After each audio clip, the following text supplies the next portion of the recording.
Na nossa primeira aula do mês de agosto, vamos falar das funções orgânicas nitrogenadas. No semestre anterior, trabalhamos as funções orgânicas oxigenadas, é quando apresenta apenas carbono, hidrogênio e oxigênio na composição desses compostos orgânicos. E hoje vamos estudar as funções orgânicas nitrogenadas, é quando apresenta em sua composição carbono, hidrogênio, nitrogênio e, em alguns casos, também o oxigênio. Nós temos três funções que são mais normais de encontrarmos, né, esses compostos orgânicos. Temos as aminas, amidas e os nitrocompostos. Bom, tratando-se de uma função orgânica nitrogenada, é de extrema importância a gente entender primeiro o nitrogênio, né? O nitrogênio, ele é um dos elementos químicos fundamentais na composição dos seres vivos. Ele está envolvido na coordenação e no controle das atividades metabólicas, além da produção de moléculas complexas necessárias ao desenvolvimento de organismos vivos, como aminoácidos, proteínas e ácidos nucleicos, o DNA e o RNA. Embora seja o elemento químico mais abundante na atmosfera terrestre, em torno de 78% de sua composição, encontra-se sob a forma de gás de nitrogênio, que você está vendo de cinza aí no canto superior direito da sua tela, na forma de gás de nitrogênio, que não pode ser utilizado diretamente pelo organismo vivo. Por isso que eu coloquei essa imagem aí desse ciclo do nitrogênio. É que a gente precisa se alimentar de produtos que incorporam o nitrogênio nesses alimentos, certo? Então fica a dica aos senhores, vamos fazer uma atividade inicial de uma pesquisa sobre esse ciclo do nitrogênio, que é de extrema importância para a gente tentar entender esses compostos nitrogenados. Mas a gente consegue encontrar também esses compostos e outros tipos de exemplos. Por exemplo, aí eu tenho um exemplo de uma bola de fogo em explosão experimental de nitrometano, como você está vendo nessa imagem desse carro de alta velocidade, né? Para dar o arranque. Nós temos também a fabricação de medicamentos. Muitos medicamentos são compostos nitrogenados, como você está visualizando aí. Eu tenho também uma informação, né, que o primeiro corante sintético produzido pelo homem, utilizado com sucesso no tingimento de tecidos, foi obtido a partir da metilfenilamina, que é também um composto nitrogenado, né, esses corantes aí. E temos também a utilização de cremes à base de ureia, né, um caso desse exemplo, uma diamida, durante a gestação, ele ajuda bastante a prevenir o aparecimento de estrias, cremes à base de ureia. Então, nós temos diversos exemplos que mostram a composição, a introdução do nitrogênio nesses compostos orgânicos. Vamos para a nossa imagem 2. Vamos falar sobre a primeira função nitrogenada, que é a amina. Como vimos anteriormente, as aminas elas são incorporadas ao organismo através da alimentação. Por isso que eu pedi a pesquisa aos senhores do ciclo do nitrogênio. Elas estão presentes na constituição de moléculas como as proteínas, essenciais para o metabolismo. Além disso, encontra-se uma vasta aplicação na indústria e também como intermediárias em diversas sínteses orgânicas. A anilina, como é mais conhecida, a fenilamina, que você está visualizando na sua tela, esse primeiro exemplo de composto, ela é bastante utilizada na produção de corantes e apresenta essa fórmula estrutural. Nós temos também outras aminas que também estão presentes em produtos de consumo, como os cosméticos. O ácido P-aminobenzoico é esse outro exemplo que está logo ao lado da fenilamina. Por exemplo, é um composto usado na formulação de protetores solares. Ele é conhecido como PABA. Então, observe aí como é que se apresenta o nitrogênio associado a essa composição orgânica. Então, o que é uma amina? É todo composto orgânico derivado da amônia. Quem é a amônia? É o NH3, pela troca de 1, 2 ou 3 hidrogênios por substituintes orgânicos. Quem são esses substituintes? São cadeias carbônicas formadas por carbono e hidrogênio. Ó, detalhe, quando eu falo que há uma substituição de 1, 2 ou 3 hidrogênios, eu estou falando dessa amônia e NH3. Você está vendo que eu tenho 3 hidrogênios aí? Pois é, posso substituir um hidrogênio, e quando isso acontece, eu tenho uma amina primária. Olha a imagem aí, logo lá abaixo, R, aí tem um traço, que significa uma ligação simples, NH2. Ó, eu não tenho mais NH3, eu tenho NH2, porque foi substituído um hidrogênio, amina primária.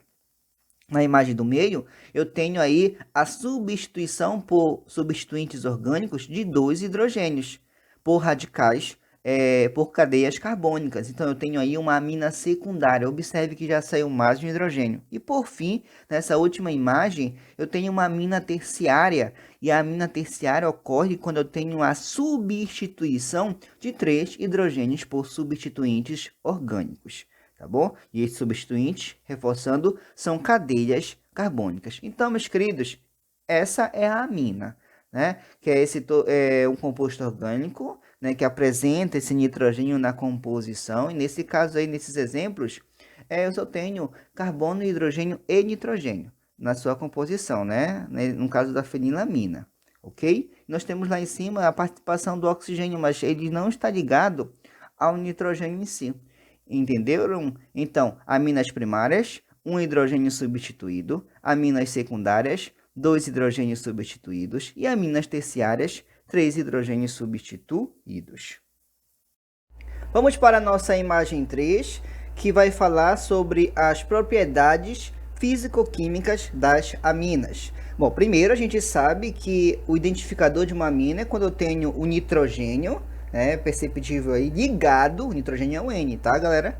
Ligado ao carbono, né? Ao átomo de carbono, se você perceber. E essa amina, ela é derivada da amônia pela substituição de 1, 2 ou 3 hidrogênios por substituintes, por cadeias carbônicas. No caso aí, nesse exemplo que você está vendo, logo embaixo de propriedades físico-químicas, está vendo apenas a substituição de um hidrogênio, sendo uma amina primária, certo?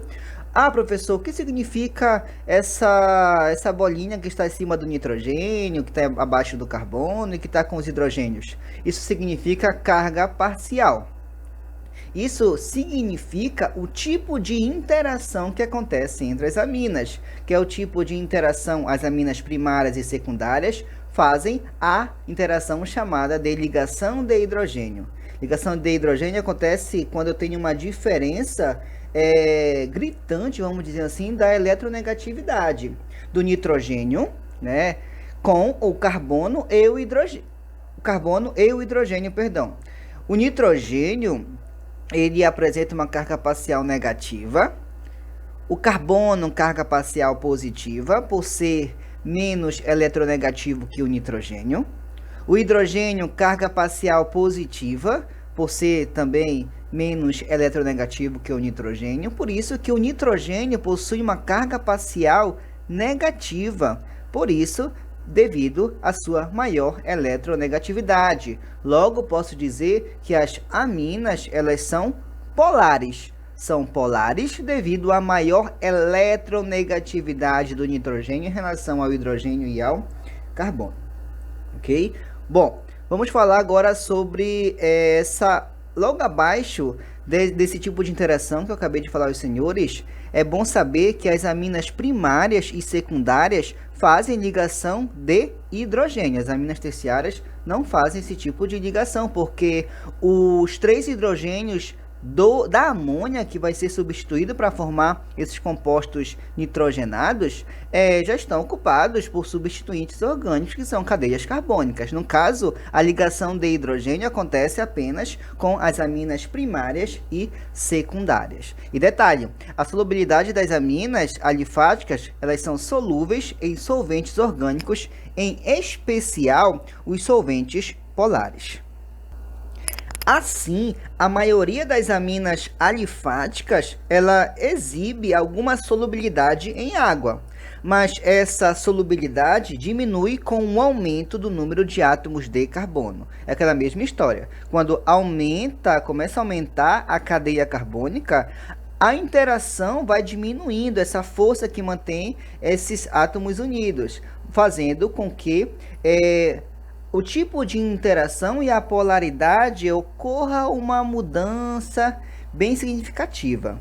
No caso, a polaridade com o aumento da cadeia, ela tende a diminuir, fazendo com que, à medida em que a cadeia carbônica aumenta, predomina as interações do tipo forças de London, o que diminui a solubilidade em água. Sabemos que água ela é polar, então pela regra que semelhante dissolve semelhante, eu tenho aí que as aminas, no caso essas aminas primárias e secundárias, elas têm uma solubilidade em água, certo? Aminas pequenas, no caso, certo? Porque a água ela é polar, então ocorre essa regra, perdão, que semelhante dissolve semelhante. Certo, meus queridos? Então, as aminas primárias e secundárias fazem ligação de hidrogênio. Já as aminas terciárias, elas não fazem esse tipo de ligação, apresentando o outro tipo de propriedade físico-química que interfere também devido ao tipo de amina, primária, secundária e terciária. Vamos para a nossa imagem 4, ainda tratando das propriedades físico-químicas, agora sobre a temperatura de fusão e ebulição desses compostos nitrogenados. Bom, vamos fazer uma comparação das temperaturas de fusão e ebulição de aminas primárias, secundárias, terciárias de mesma massa molar. Aí eu tenho como exemplo a propanamina, a N-metiletanamina e a trimetilamina. Bom, o que dá para observar é que eu tenho uma amina primária, que é a propanamina, uma amina secundária, que é a N-metiletanamina, e eu tenho uma amina terciária, que é a minha trimetilamina. Bom, nós devemos entender que a estrutura dessas aminas e as interações intermoleculares também explicam as temperaturas de fusão e ebulição, como foi dito anteriormente, da interação das aminas primárias e secundárias, que são do tipo ligações de hidrogênio, e a inexistência na amina terciária, e à medida que aumenta a minha cadeia, a solubilidade tende a diminuir, sabendo que as aminas elas são polares devido ao tipo de interação que acontece entre elas, entre essas moléculas. Temos aí esse quadro comparativo e percebe-se a partir desse quadro que as temperaturas de fusão e de ebulição diminuem das aminas primárias da propanamina para as terciárias, que no caso é a trimetilamina. Observe aí. A propanamina, a temperatura de fusão é menos 83 e ebulição é 48. A trimetilamina é menos 117 a temperatura de fusão. E a temperatura de ebulição são 3 graus Celsius. Então, você observa que a temperatura de fusão e ebulição diminui da propanamina em direção à trimetilamina. Nós estamos comparando compostos que apresentam massa molares semelhantes, né? Há uma pressão atmosférica, né? 1 atm, certo? Esse fato se deve principalmente à redução do número de átomos de hidrogênios disponíveis para realizar o que nós chamamos de ligações de hidrogênio. Uma observação importante é que as aminas aromáticas têm pontos de ebulição mais altos e baixa solubilidade. Nós estamos observando aí no quadro são aminas alifáticas, ok? Então, as aromáticas, elas geralmente têm pontos de ebulição mais altos e baixa solubilidade, até pela característica do tipo de cadeia. Vamos para a nossa imagem 5, ainda sobre as propriedades físico-químicas das aminas, né? São compostos que apresentam carbono, nitrogênio e hidrogênio na sua composição desses compostos. Vamos falar outro tipo de propriedade, né? O estado de agregação, o estado físico em que se encontram esses compostos. Bom, as aminas que possuem de 1 a 3 substituintes. No caso, quando eu digo substituintes, eu estou falando desse hidrogênio que foi substituído por cadeias carbônicas, certo? Então, quando eu tenho aminas que possuem de 1 a 3, no caso metil ou a etilamina, metilamina ou a etilamina, posso dizer que eles são gases em condições ambiente, ok? Da propalamina, que são de 3 substituintes, até dodecilamina, eu posso dizer que são líquidos esses compostos. Os demais eu classifico como as aminas sólidas, certo? E falando de densidade, comparando com a água, as aminas alifáticas, que são aquelas abertas e fechadas, sem ser aromática. As mais simples, no caso a metilamina, etilamina, elas são menos densas que a água. Já as aminas aromáticas, elas são mais densas. Em questão de basicidade, bom, o nitrogênio, que você sabe que faz parte dessa composição desse composto nitrogenado, né, o nitrogênio presente nessas aminas possui um par de elétrons não compartilhados. Quando a gente estuda o nitrogênio, a gente sabe que ele é da família 5A.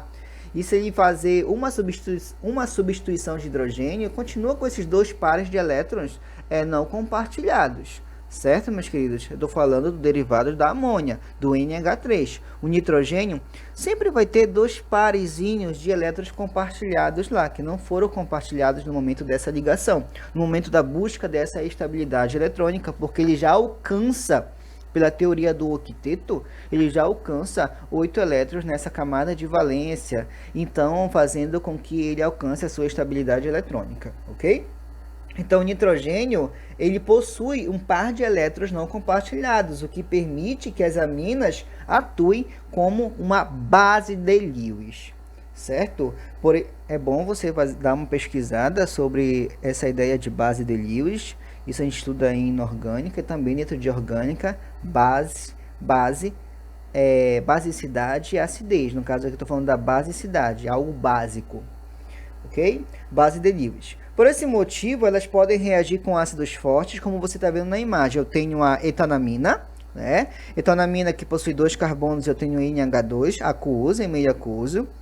Reagindo em meio ácido a um ácido forte, no caso o ácido clorídrico, que é o HCl também em meio aquoso.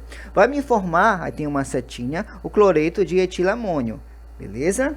Então, meus queridos, essa reação com ácidos fortes forma sais ou no caso o cloreto de amônio, de etilamônio. No caso aí eu posso também formar, pode ionizar, ao reagir com a água. Você pode observar lá embaixo que eu tenho metanamina, né, que é um gás, que reage com essa água e vai me formar o metilamônio, ok? Produzindo o OH-, esse OH- que me dá a ideia dessa basicidade, ok? Liberando íons OH-. Certo, meus queridos? É bom saber que os sais formados nessas reações são formas menos voláteis das aminas. O que é voláteis? É a capacidade de se transformar em gás com facilidade. E por isso, elas não apresentam cheiro forte característico. Ok? Então, meus queridos, a força dessas bases aí, a basicidade dessas aminas, é dito assim, ok, meus queridos, dessa forma. Bom, então eu tenho esse tipo de propriedade. Vamos para a imagem 6, que iremos trabalhar a nomenclatura desses compostos. Vamos para a nossa última imagem, a imagem 6, que falaremos sobre a nomenclatura dessas aminas. E para nomear esses compostos nitrogenados, a nomenclatura sistemática dessas aminas utiliza-se as mesmas regras apresentadas até agora. Tem o prefixo, né, o infixo e o sufixo. O prefixo já sabemos que é a quantidade de carbonos que tem na minha cadeia. Met, 1 carbono, et, 2 carbonos, prop, 3 carbonos e etc. Você tem já no seu material essa quantidade de carbonos. Estudamos até 11 dodec, né? Temos o meio do nome, que é o infixo, que é an, en, in. An significa ligações simples, en significa ligação dupla, in significa ligação tripla entre carbonos, ok? E o que diferenciará é o sufixo, que é a nossa terminação. No caso, como eu tenho a função amina, a terminação será amina. Vamos para o nosso primeiro exemplo. Ó, eu tenho aí, eu vou falar do exemplo para os senhores agora, logo abaixo desse quadro, né, que tem o prefixo, infixo e sufixo, do seu lado esquerdo, que é butan-1-amina. Vamos lá. Eu tenho aí esse composto, que eu sei que é uma amina. Quando eu tenho esse composto ele é formado a partir do derivado da amônia, né, pela substituição, nesse caso aí, de um hidrogênio. Eu tenho aí uma amina primária. E essa parte que está 1, 2, 3 e 4 é o meu substituinte, é a minha cadeia carbônica que ficou no lugar do hidrogênio. Vamos lá. Ó, eu vou considerar como prioridade para numerar esse composto o grupo funcional. E o grupo funcional aí é esse grupamento amino que você está visualizando na sua tela, certo? Esse grupamento é a minha prioridade, por isso que a numeração ela começa da minha direita para a minha esquerda. 1, 2, 3 e 4. Prefixo para 4 carbonos, but. Prefixo para 4 carbonos é but. O que significa? An. Eu só tenho ligações simples entre carbonos. Observe, 1 e 2, 3 e 4. 1 e 2, 2 e 3 e 3 e 4. Eu só tenho ligações simples que eu observo por um traço. An. A posição do meu grupo amino está ligado no carbono 1. Por isso que fica assim a separação, né? Para separar a posição. Eu tenho que indicar a posição desse grupamento. Então, vai ficar assim, butan 1-amina, que é a minha terminação da função orgânica amina. Então, meus queridos, fica butan, but, 4 carbonos. An, ligação simples entre carbonos. 1 significa a posição que está ligada na minha cadeia ao grupo amino. E amina é a minha terminação do meu sufixo. Ok? Vamos para o lado direito dessa tela. Eu tenho aí 3 carbonos no lado direito desse outro exemplo. Propan 2-amina. Observe. É a mesma situação. Quantos carbonos eu tenho? 3. Prefixo para 3. Prop. Só tenho ligações simples entre carbonos? Sim, entre 1 e 2 e 2 e 3, eu só tenho um traço, que observe, por favor. Um traço, an. Por isso que fica propan. Professor, o que significa esse 2-amina? Esse 2-amina significa que o grupamento amino está ligado no carbono 2 da minha cadeia principal. Por isso que fica 2-amina. Ok? Propan 2-amina. Vamos para o exemplo que está logo abaixo, lá do primeiro. 5-metil-hexa-2-amina.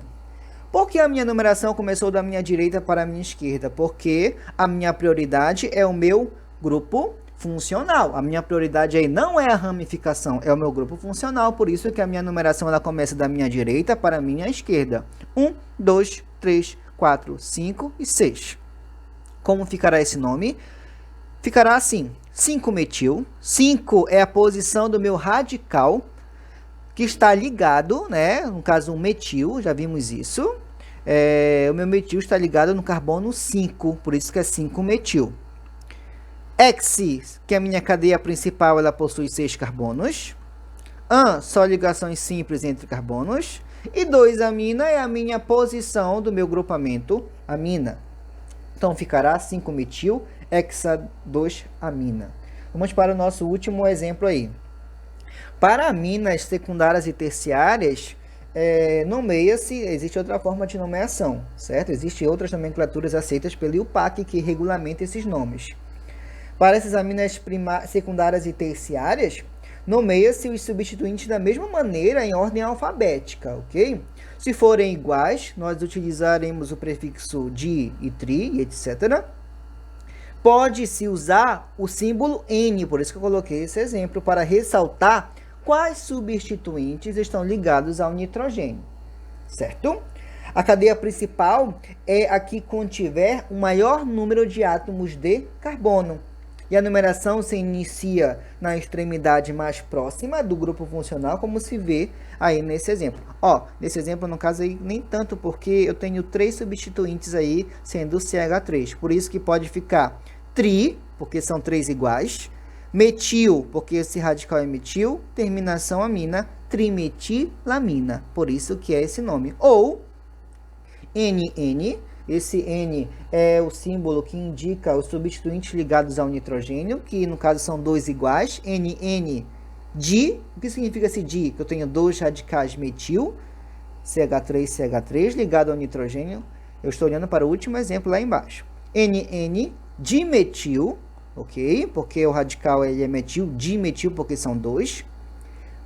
Aí eu pego a minha cadeia principal só com um carbono que sobrou. Eu olhei só para dois radicais, sobrou um, né? Um CH3. Então vai ficar met, um carbono, só ligações simples an, terminação amina, ficará metanamina. Então o nome pode ficar assim, pode ocorrer trimetilamina ou, que é mais usual cair em vestibular, assim, NN dimetil metanamina. Ok, meus queridos? É bom você pegar com calma. Estou falando um pouco rápido por causa dos dados, mas você escute com calma e copie para o seu caderno esses detalhes que eu falei aos senhores. Muito obrigado. Vai material para os senhores de trabalho, material de conteúdo, livro didático e lista de fixação. Valeu e até a próxima.